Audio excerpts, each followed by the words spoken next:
ලෝක විනාශයට තව තප්පර 85ක් විතරයි ඉතුරු වෙලා තියෙන්නේ. ඔව්, ඔයාට හොන දේ හරියටම හරි. පෘථිවිය මත ජීවත් වෙන මුහුදු මහත් මානව සංහතියේම ඉරණම තව තප්පර 85ක් ඇතුළත තීරණය වෙනවා. මේ කතාව අපි ආවට ගියාට කියන කතාවක් නෙවෙයි. ලෝකේ ඉන්න අති දක්ෂ විද්‍යාඥයන් පිරිසක් ගණනය කරලා කියන දෙයක් මේක. ඕන්නේ සඳහා පාවිච්චි කරන්නේ ඩූම්ස්ඩේ ඔරලෝසුව. එහෙමත් නැත්නම් අපේ භාෂාවෙන් විනාශය ඔරලෝසුව. මේ කියන ඩූම්ස්ඩේ ඔරලෝසුවේ සටහන් වෙලා තියෙන වෙලාවට අනුව මධ්‍යම රාත්‍රියට ඉතුරු වෙලා තියෙන තව තප්පර 85ක් විතරයි. එහෙනම් මේ ඩූම්ස්ඩේ ඔරලෝසුවේ මධ්‍යම රාත්‍රිය කියන එකෙන් අදහස් කරන්නේ මොකද්ද? එතකොට ඇයි ඒක වෙලාව තප්පර වලින් ගණනය කරන්නේ? අද අපි කේවර්ඩ් ලවර්ස් සරහා මිනිස් සංහති ඉරණම තීරණය කරන මේ අභිරහස් ඔරලෝසුව ගැන කතා කරන ගම අන්න ඒ ප්‍රශ්න වලට උත්තර හොයාගමු.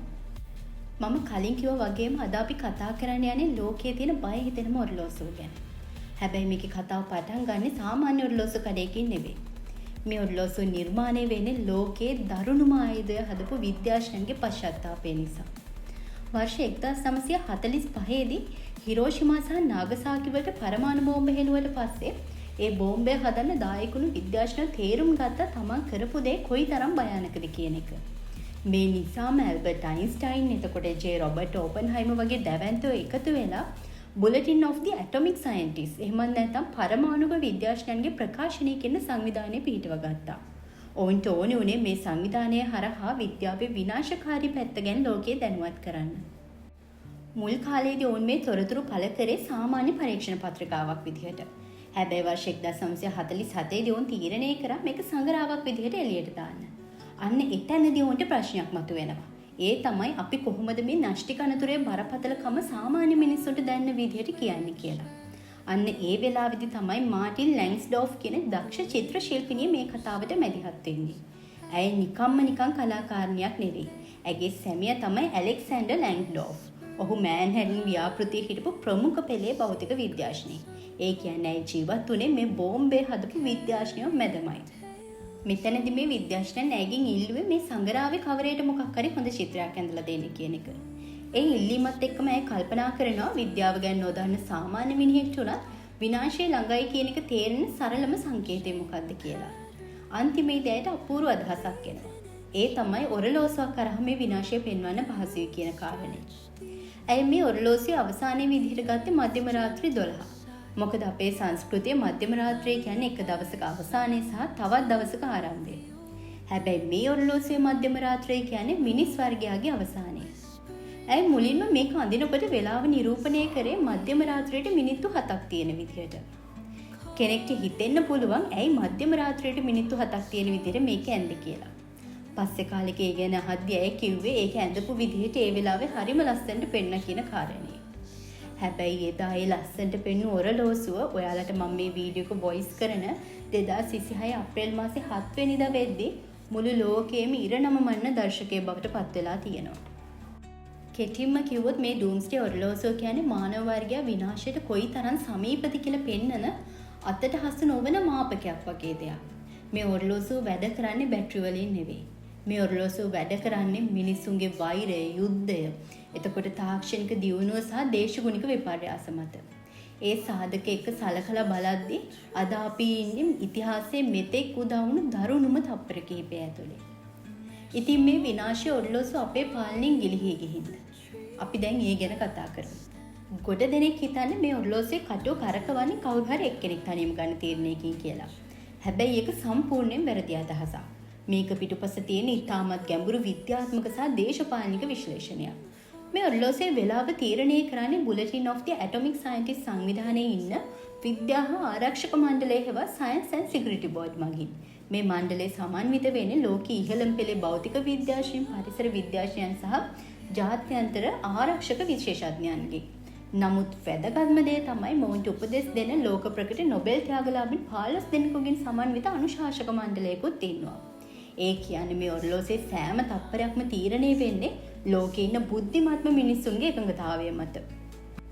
ඉතිහාසයේ පුරාම මේ ඔරලෝසුවේ වේලාව තීරණය වුණේ ප්‍රධාන කරුණු දෙකක් මත පදනම් වෙදලා.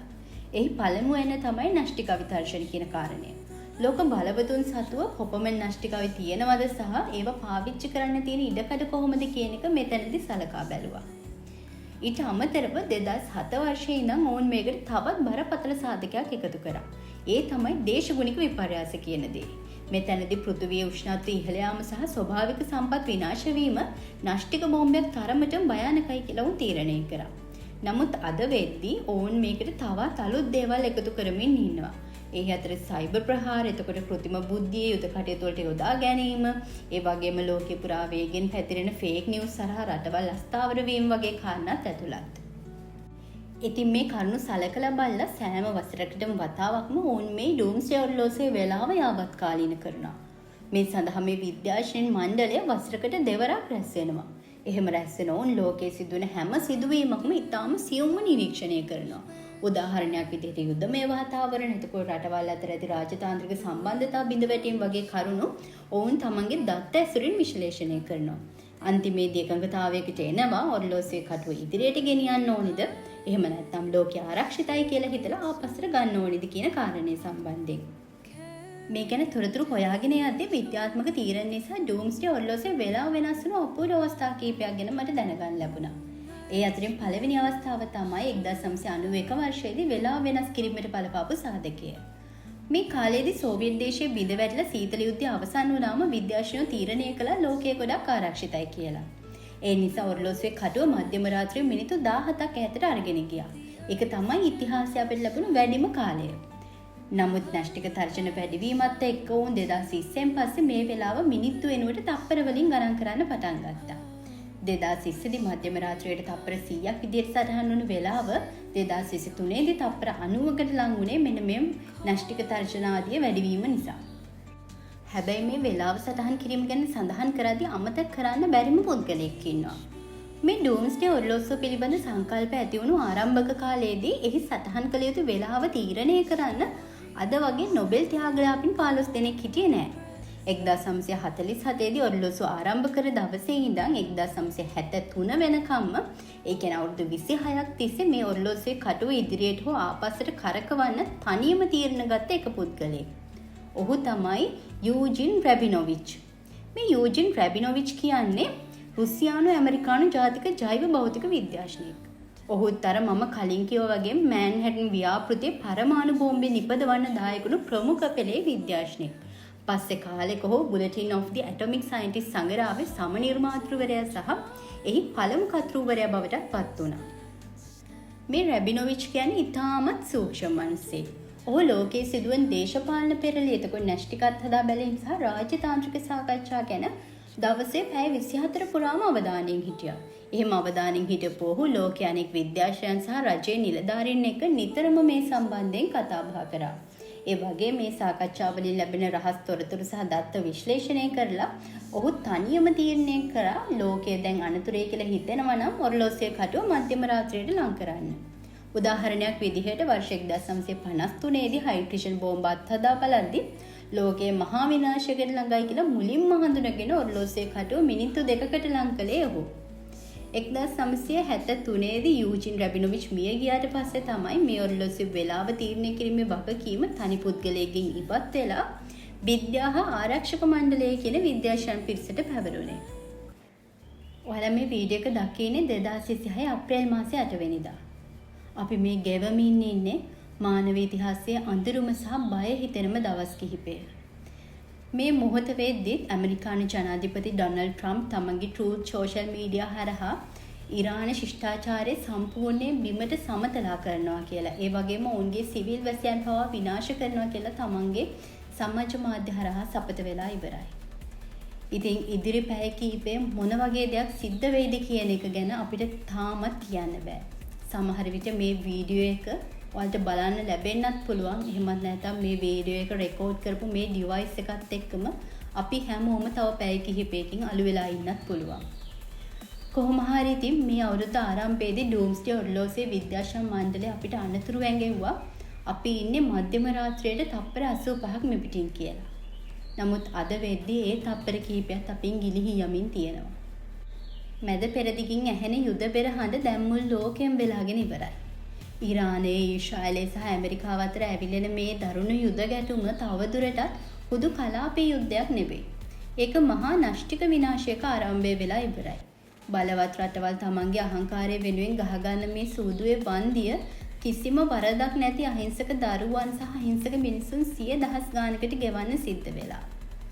අද නාසා ආයතනයේ හඳ වටේ කැරකෙමින් ආටිමිස් 2 මෙහෙයුම සාර්ථක කරගෙන තියෙනවා.